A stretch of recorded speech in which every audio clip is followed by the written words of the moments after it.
Ji dear students and my dear viewers, I hope you are all fine. आप देख रहे हैं मेरा यूट्यूब चैनल एंटायर फिज़िक्स और मैं हूं आपका फ़िज़िक्स टीचर अली हैदर। आज हम 9th क्लास की फ़िज़िक्स से 9th क्लास के कोर्स से जो टॉपिक डिस्कस करने जा रहे हैं वो हमारे पास है वर्नियर कैलिपर्स। जैसा कि हमने इससे पिछले टॉपिक में डिस्कस किया था कि हमारे पास डिफरेंट मेयरिंग इंस्ट्रूमेंट्स कौन कौन से होते हैं। हमने लेंथ मेयरिंग इंस्ट्रूमेंट जो है वो डिस्कस किए थे। लेंथ मेयरिंग इंस्ट्रूमेंट में जो हमने इससे पहले मीटर रूल डिस्कस किया था, मीटर रूल के बाद मेयरिंग टेप डिस्कस की थी और आज हम डिस्कस करने जा रहे हैं vernier callipers.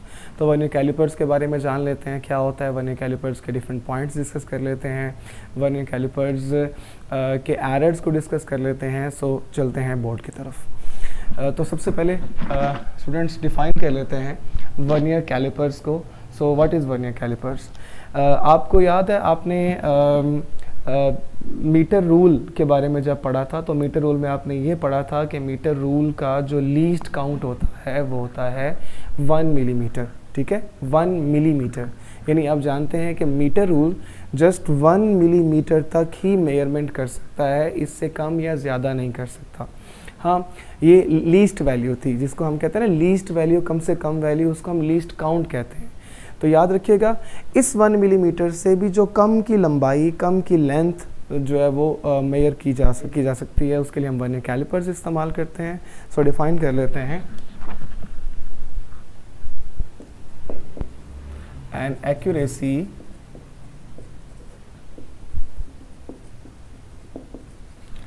greater than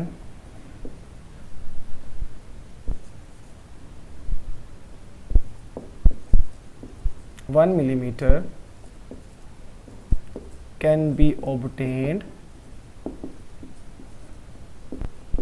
by using an instrument that is called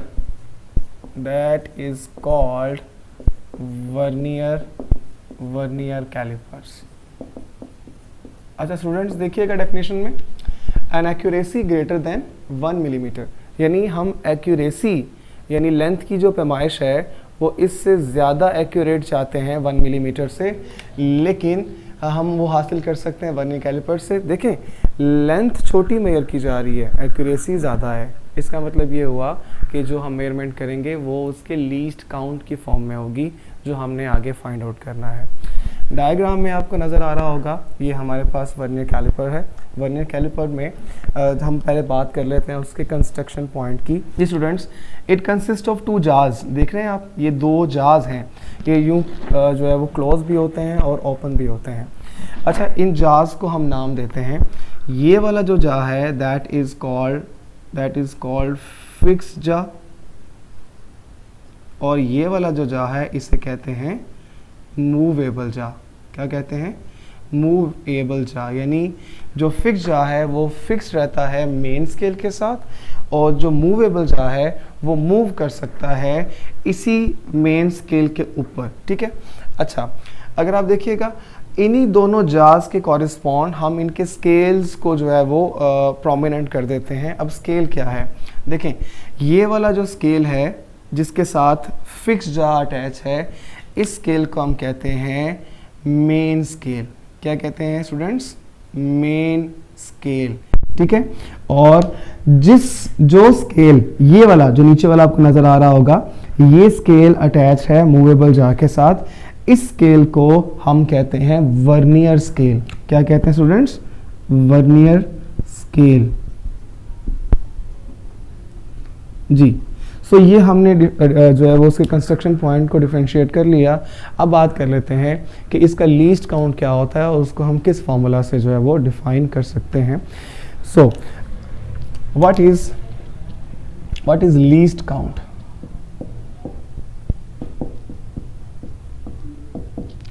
अच्छा, एक चीज़ मैं और आपको क्लियर कर दूं, लीस्ट काउंट को हम वर्नियर कांस्टेंट भी कहते हैं। क्या कहते हैं? That is also called vernier constant. जी, सो डिफाइन कर लेते हैं व्हाट इज़ वर्नियर कांस्टेंट, और उसकी भी मैं आपको उसकी एक्सप्लेनेशन भी बता देता हूँ। तो डेफिनेशन हमारे पास होगी द डिफरेंस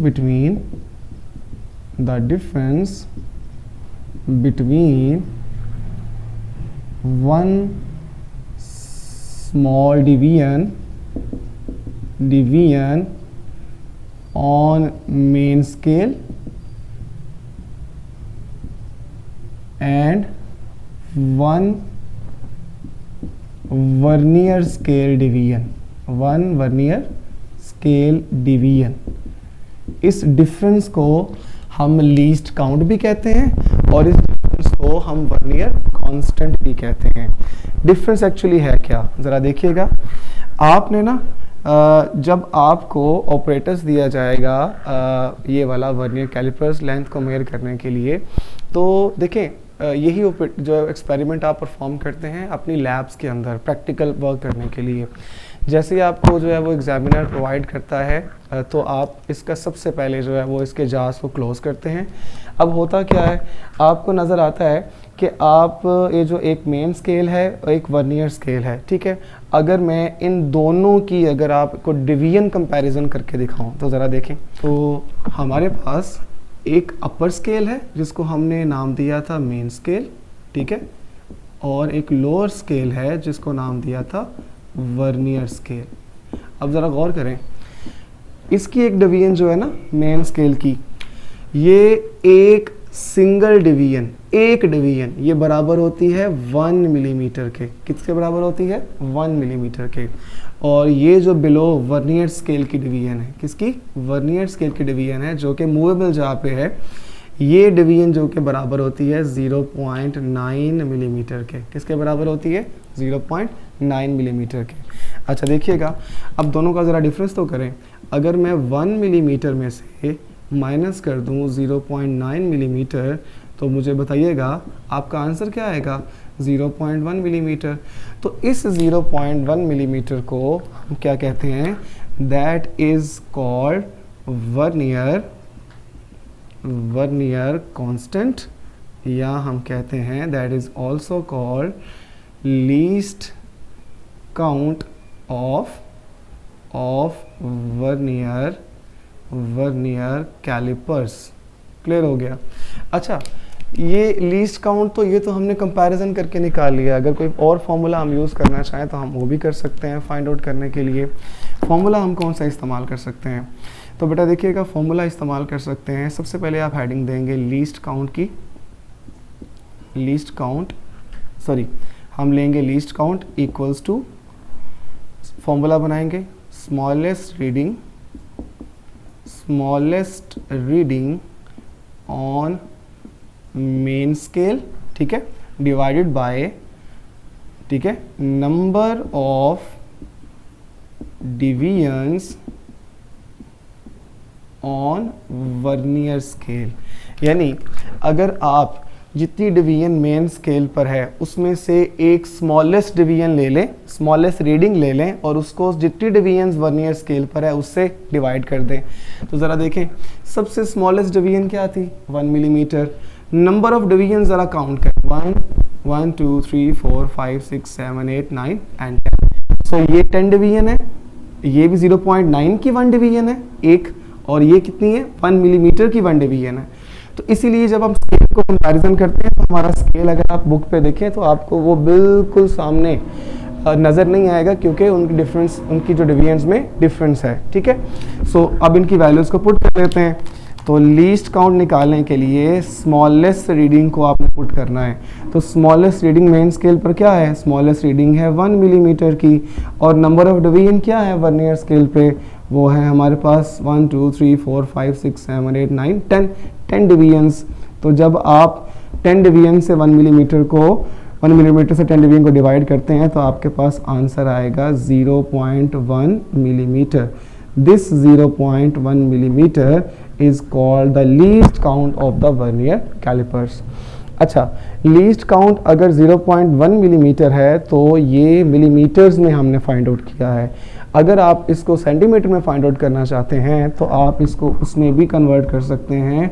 लाइक अगर आप इसी 0.1 मिलीमीटर को डिवाइड कर दें फर्दर 10 डिवीजन से तो आपका आंसर आएगा 0.01 सेंटीमीटर। और अगर एग्जामिनेशन में आपसे पूछें what is the least count of the vernier callipers तो आपने बताना है 0.1 मिलीमीटर। लेकिन अगर 0.1 मिलीमीटर की ऑप्शन अवेलेबल ना हो तो आप 0.01 सेंटीमीटर की ऑप्शन को भी राइट तस्लीम कर सकते हैं। ये भी आपके पास एक राइट ऑप्शन है। क्लियर हो गया? अच्छा, अब कुछ और पॉइंट्स की तरफ मूव करते हैं जो कि हमारे पास है एरर। ठीक है, मैंने जैसे आपको बताया था। देखिए एरर क्या होता है वो देख लेते हैं, जिसको नाम दिया जाता है ज़ीरो एरर। और ज़ीरो करेक्शन क्या होती है उसके बारे में भी हम जान लेते हैं। तो students, what is zero correction?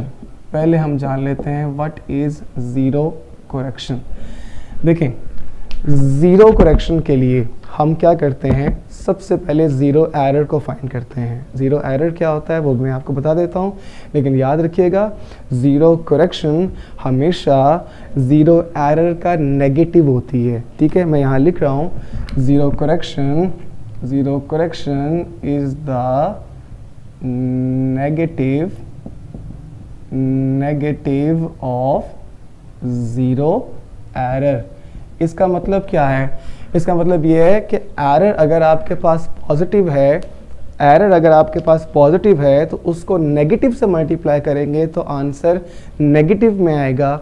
वो जो आंसर नेगेटिव में आएगा वो आपने एरर की करेक्शन कर दी है। ठीक है, लेकिन अगर आपका एरर नेगेटिव में आए तो नेगेटिव को जब आप अगेन नेगेटिव से मल्टीप्लाई करेंगे तो आपका आंसर हो जाएगा पॉजिटिव में, वो पॉजिटिव में जो आपने एरर की करेक्शन कर दी है। ठीक है, इसको ही ज़ीरो एरर की करेक्शन कहा जाता है। ये बात याद रखिएगा। Sorry, zero correction is the negative of zero error. So अब जान लेते हैं ज़ीरो एरर क्या होता है और ज़ीरो एरर जो है वो एक्चुअली एग्जिस्ट कैसे करता है। What is zero error? Students देखिएगा, हम जैसे ही इस ऑपरेटर्स को यूज़ करते हैं और इसके जार्स को क्लोज करते हैं, जार्स को क्लोज करने के बाद देखें, अब मैंने जो स्केल मैंने बनाया हुआ है इसमें अगर आप देखें तो ऊपर वाली एक ज़ीरो लाइन है, ये वाली ज़ीरो लाइन है और एक नीचे ज़ीरो लाइन है। यानी ऊपर वाली ज़ीरो लाइन कहलाती है मेन स्केल की ज़ीरो लाइन, नीचे वाली ज़ीरो लाइन कहलाती है वर्नियर स्केल की ज़ीरो लाइन। तो अगर आप जार्स को क्लोज करें और अगर मेन स्केल की ज़ीरो लाइन, ठीक है, मेन स्केल की, ये ऊपर मेन स्केल है, नीचे वर्नियर स्केल है, अगर मेन स्केल की ज़ीरो लाइन वर्नियर स्केल की ज़ीरो लाइन के सामने आ जाए, क्या कहा मैंने, लाइन के सामने आ जाए, तो आपके ऑपरेटर्स में, आपके इंस्ट्रूमेंट में किसी किस्म का कोई भी एरर नहीं है।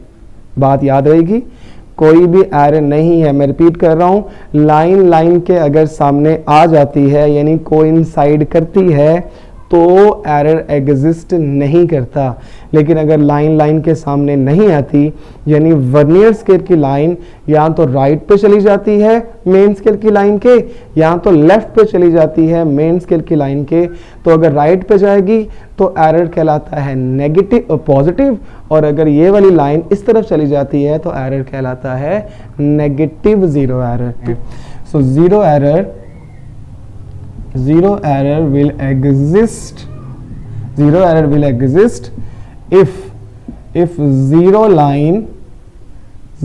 line of main scale is not coinciding। मैंने क्या कहा, is not coinciding मतलब अगर लाइन के सामने नहीं आती, is not coinciding with the zero line of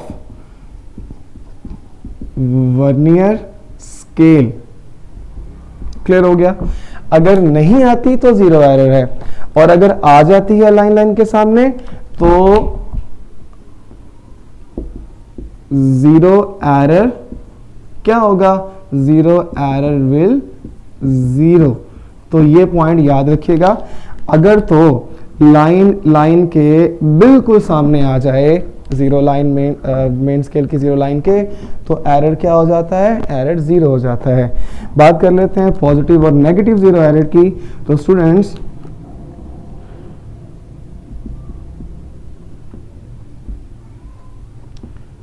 positive zero error क्या होता है और नेगेटिव ज़ीरो एरर क्या होता है। तो मैंने आपको एक्चुअल में वर्बली तो बता दिया है, ज़रा देखिएगा इसको अगर मैं ड्रॉ करके बताऊं। देखें, ये एक आप एज्यूम कर लें आपका एक स्केल है, जो कि कौन सा स्केल है, मेन स्केल, ठीक है। अगर नीचे वाला वर्नियर स्केल ज़ीरो लाइन कहाँ चली जाती है, देखिए ये ज़ीरो से स्टार्ट हो रही है ना मेन स्केल की, तो नीचे वाली लाइन भी कहाँ से स्टार्ट होगी, ज़ीरो से। लेकिन जब आप जाज को क्लोज करें और लाइन चली जाए राइट साइड पे, यानी थोड़ा सा आगे चली जाए, तो फिर क्या होगा, आप देख सकते हैं क्लियरली, आपको वर्नियर स्केल की जो लाइन है वो बिल्कुल सामने नहीं, राइट साइड पे नज़र आएगी, यानी ये गैप देख रहे हैं आप। तो इसको कहते हैं एरर कौन सा होगा इंस्ट्रूमेंट में, पॉजिटिव ज़ीरो एरर।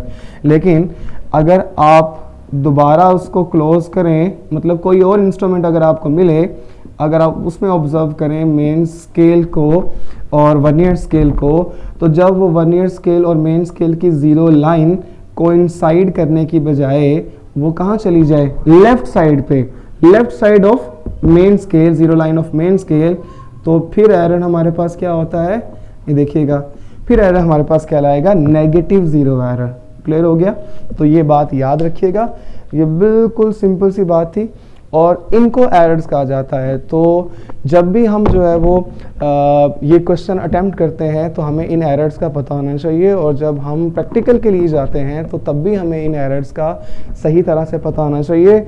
ये अगर एरर्स आप नहीं फाइंड आउट करते तो आप कभी भी इस प्रैक्टिकल की वैल्यूज़ को सही तरह से फाइंड आउट नहीं कर सकते।